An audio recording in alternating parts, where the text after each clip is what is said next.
I must say I'm actually a little bit intimidated being the last speaker today, especially after all these great talks and technologies and platforms and people we have had before, because I'm also a little bit a novice.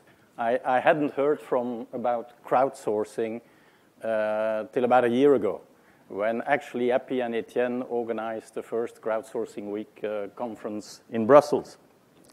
And as Epi told you, I've given this speech only once before, so you're not totally guinea pigs, but coming close. So here we go. I want to tell you a little bit the story of my life, why I think that we need a new energy paradigm, and why I believe that crowds could do a lot in disrupting our old energy model, and also a little bit what we could learn from nature. The old paradigm, I think you're all familiar with. It's a big centralized power station. Could be nuclear, could be coal, could be also hydro, could be also offshore windmills that is being transmitted over long transmission lines, distribution lines, usually to a customer who is not totally aware of what he is consuming, what he is using it for, and getting ignorant and addicted about it. Now, when I was a kid, I had a dream of free and abundant energy, and I always thought that I had to look in the area of nuclear fusion, that was the answer. And indeed, more than half a century ago, nuclear was very disruptive.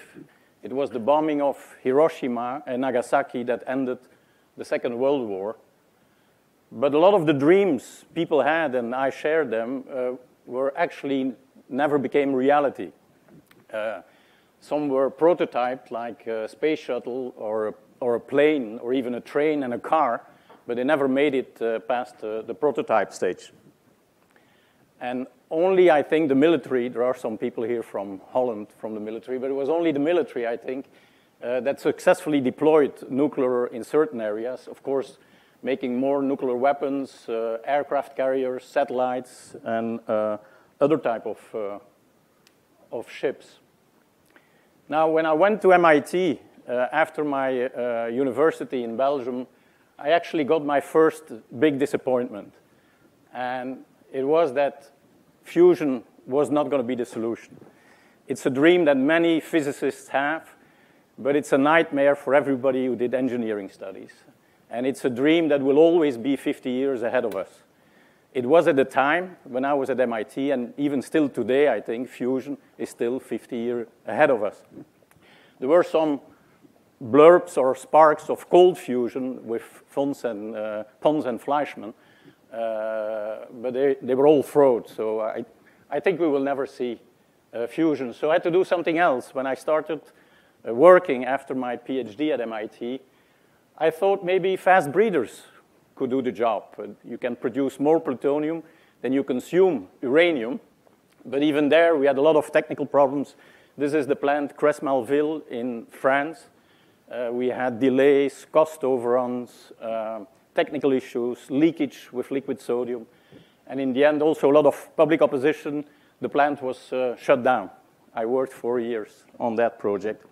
And a similar reactor in Germany, I don't know if people are from Germany, Kalkar, never went critical, and today you can visit it. It's an amusement park. So there again, I wasted some more years of my life on the wrong project. I went on to become the head of the Belgium Nuclear Research Center, one of the biggest research centers at the time. And there I discovered that nuclear energy had more Achilles heels. The first one was when I arrived there, 86, Chernobyl accident with the fallout all over Europe.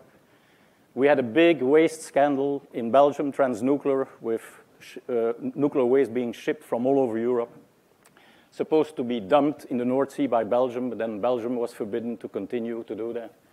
You had to spend fuel. Even today, nobody knows what to do with all the spent fuel of all the nuclear reactors. It's being stored in fuel pools. And then after, which was in '92, when the Soviet Union fell apart, then there was a big, big risk proliferation of all the nuclear weapons that were stored in all the ex-Soviet Union countries. So 7 years of my life, and then I finally decided to quit nuclear. I had seen enough of it. And actually, when you look back with the Fukushima accident, I think a lot of countries got the message also, and like Germany, have decided to step out of nuclear totally. And also Belgium not only had a moratorium, but also a phase out of our 7 nuclear power plants. So it's kind of amazing because nuclear is something fantastic. You see that little pellet in the left corner, and it has more energy than a shipload of coal or a tank of gas or gasoline. And still, today, it's still the fossil fuels that rule the world. It was the case 40 years ago. In your field here, things changed tremendously, but in the energy field, nothing changes. 40 years ago, fossil ruled the world. Today, 80%, 80, of all our energy needs still is coal, petrol, and natural gas. And if you look at all the projections from BP and other companies, International Energy Agency, 20 years from now, it will be still 80% of our energy needs, with slight shifts among the three carriers. So for a while, I thought that the biofuels could replace this. So I spent a couple of years of my life making energy from biomass and making wood pellets, thinking that that could replace coal. But I think you will need 80% of all the existing forests in the world to do that. And as coal consumption is still increasing in certain countries, we may run out of forests. At one point, I also thought you could do it for the biofuels, make biodiesel and bioethanol. But there it's even worse. The planet is just not big enough. We don't have enough agricultural land to do so. Some people think with second, third, fourth generation biofuels you might. But I lost faith in that too.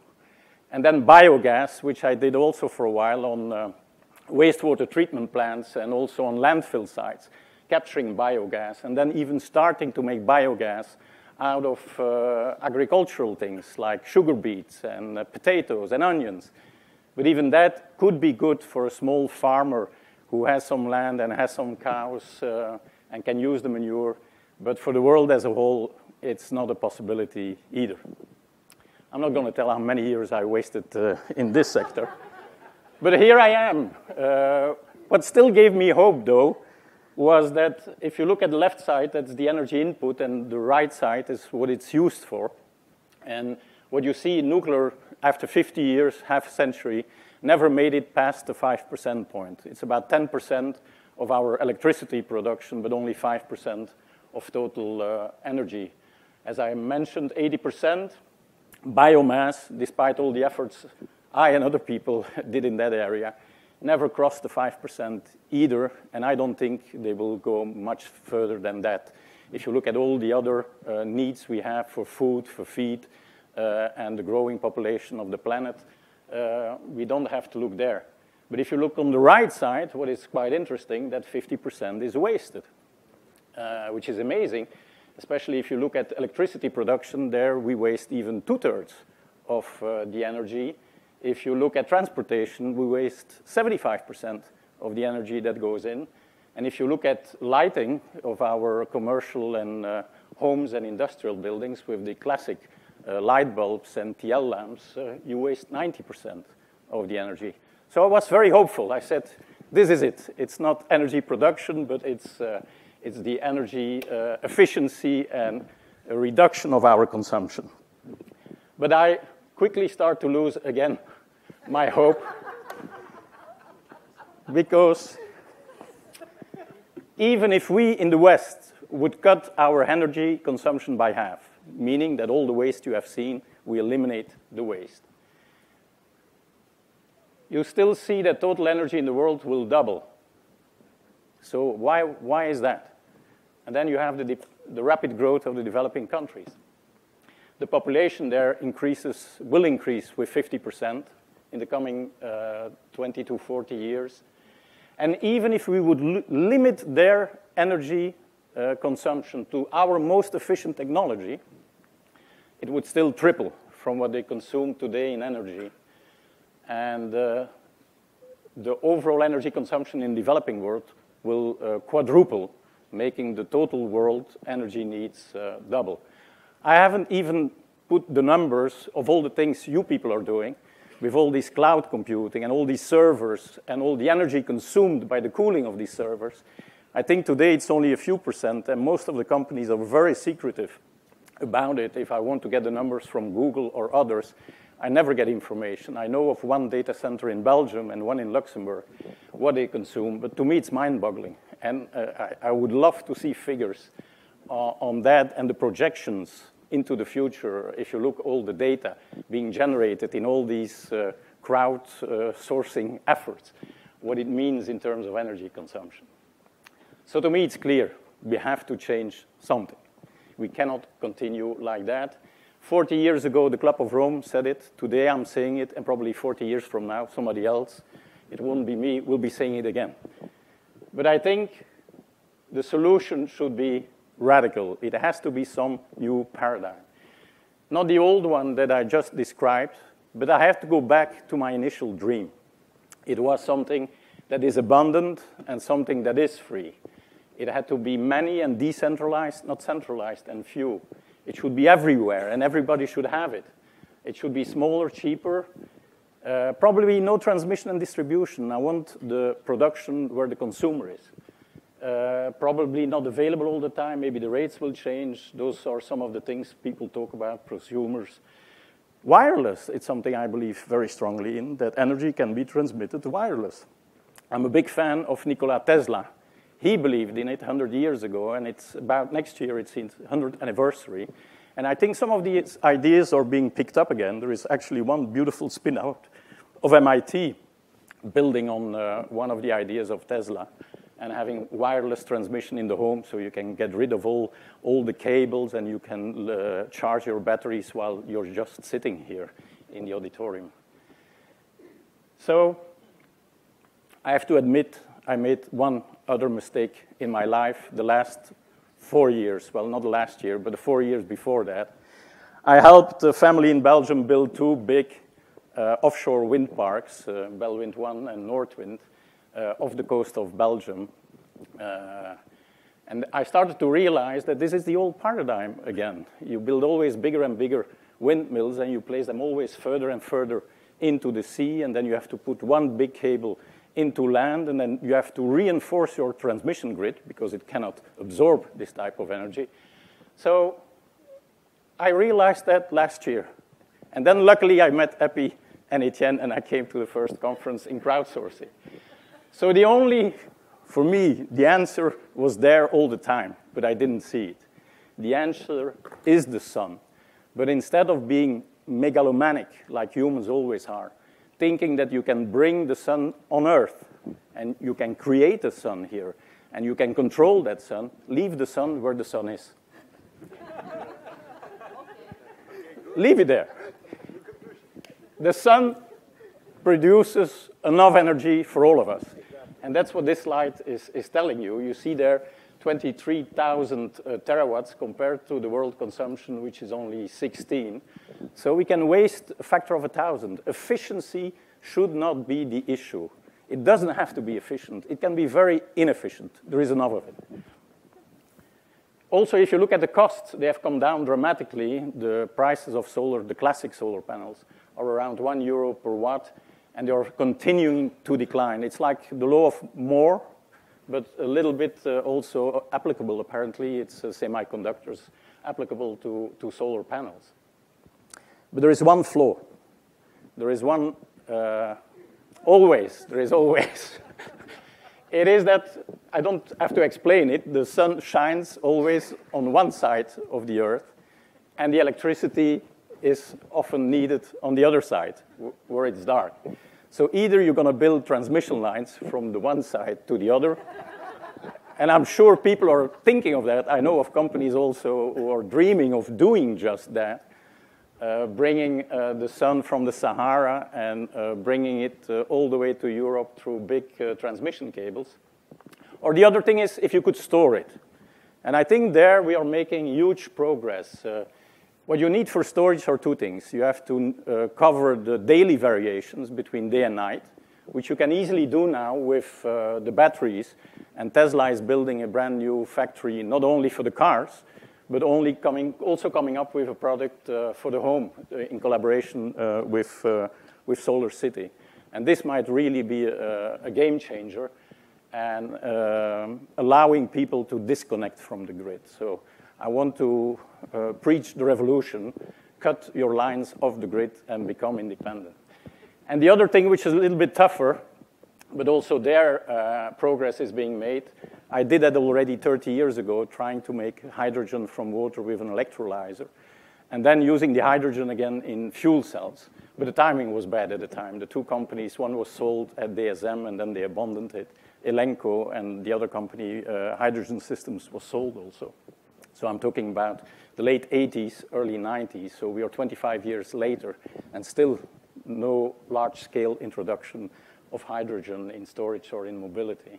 But I think actually now you see in companies like Acta Power, they are making an integrated cell that in the excess of sunlight in the summer can be converted into hydrogen. The hydrogen can be stored a couple of months. And what is very nice about it is that when you need it in winter, the hydrogen in the fuel cell also generates heat. So the process of making electricity produces heat also. So you combine electricity and heat in winter with that unit. What is very nice, and that's the reason why I'm here, because I need all of you. What is very nice that you can't crowdfund a nuclear power plant.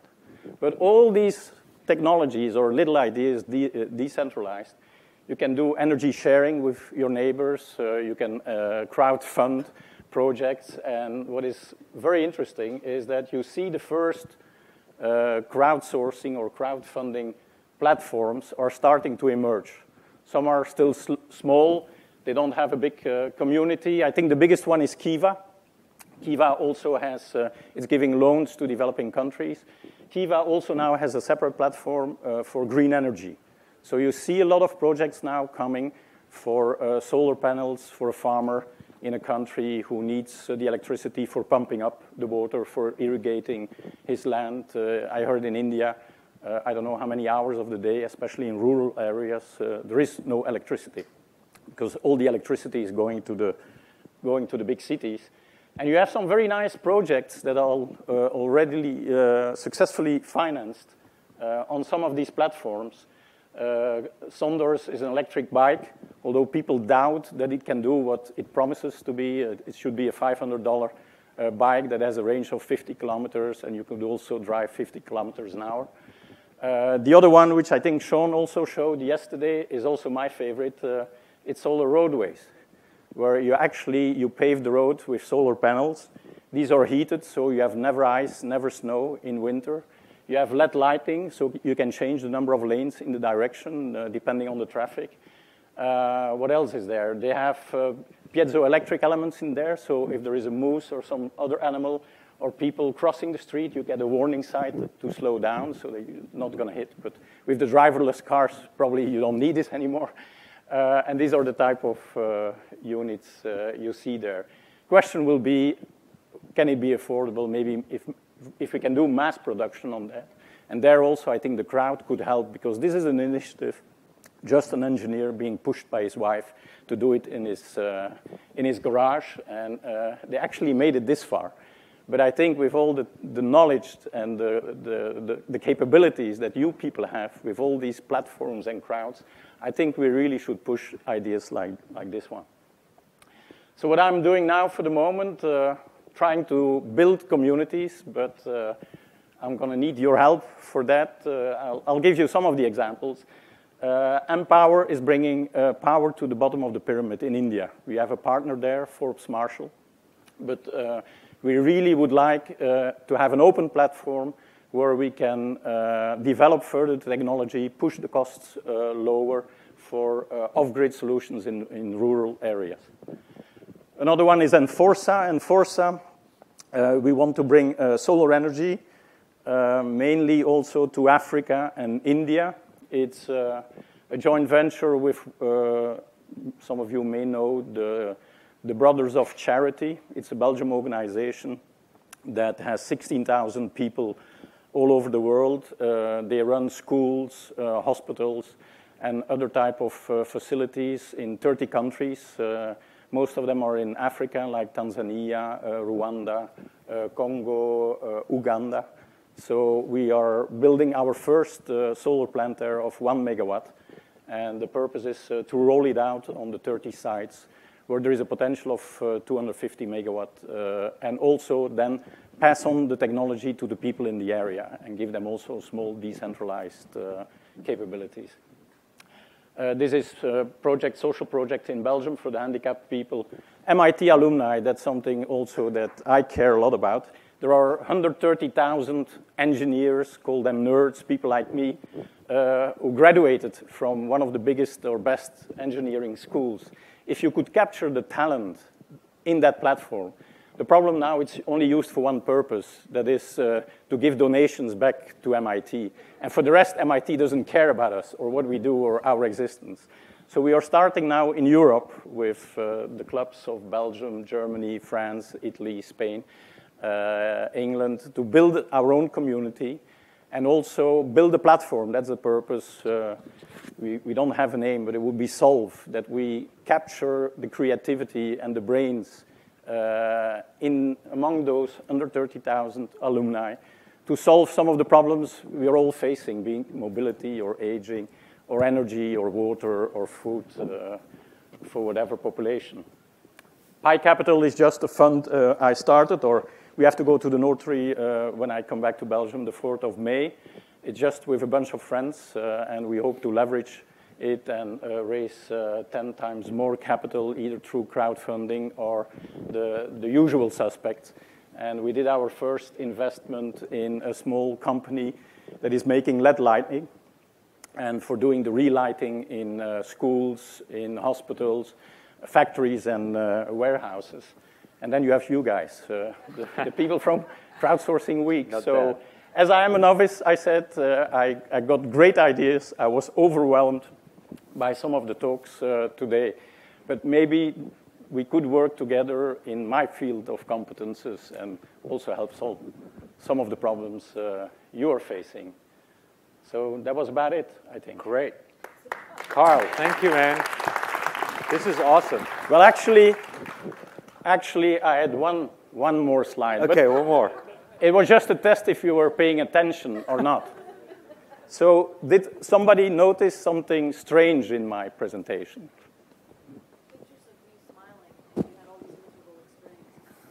No. I mean on my slides. Did anybody notice something? I kept the numbers out, so that can't be it.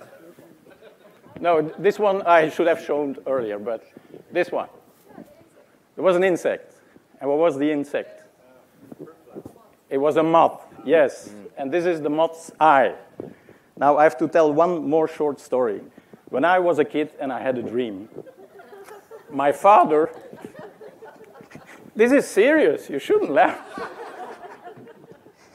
My father, who was a pediatrician, he died 12 years ago, the time I came to Singapore, actually. He told me you have to study the human eye, because in the eye, light is converted into electric pulses. But I never listened to my father, so. But actually, I discovered not so long ago, just a month ago, a discovery of some people at École Polytechnique de Lausanne. And they actually studied the eye of the moth. And they imitated it with nanotechnology. And what came out of it is that you can convert light directly into hydrogen.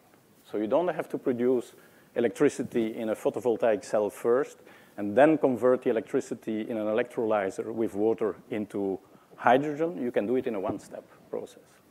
And this could be also a big change in the way we can store solar energy. Thank you very much. Thank you, Carl. Thank you for coming all the way to Singapore. There's a lot of a gift that we have for you here. Thank you. Yeah. I think we're running out of time. Yes, I know. But I think we can ask you questions tomorrow when you're here, if you're going to be around here. That's better. Okay, good. I had too many gin tonics late last night. Great. Thank you, Carl. Appreciate it. My pleasure. Thank you. Welcome. Thank you. Great. Thank you.